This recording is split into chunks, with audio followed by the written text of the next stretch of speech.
మహాశివరాత్రి ఉపవాసము జాగరణ రెండిటినీ కూడా చేసేటటువంటి తిథి. అందుకే ఆ రోజు తెల్లవారుజామున అంటే బ్రాహ్మీ ముహూర్తంలో నిద్రలేచి నిత్యకర్మానుష్ఠానం పూర్తి చేసుకొని చక్కగా పరమశివుణ్ణి విశేషమైనటువంటి ఆరాధన చేస్తారు, ఉపవాసం ఉంటారు.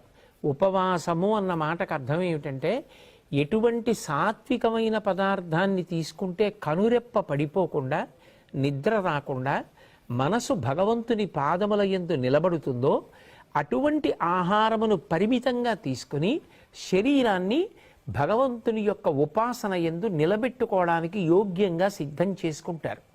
కంటికి కడుపుకి దగ్గర సంబంధం. కడుపు నిండా తినేసామనుకోండి కనురెప్ప పడిపోతుంది.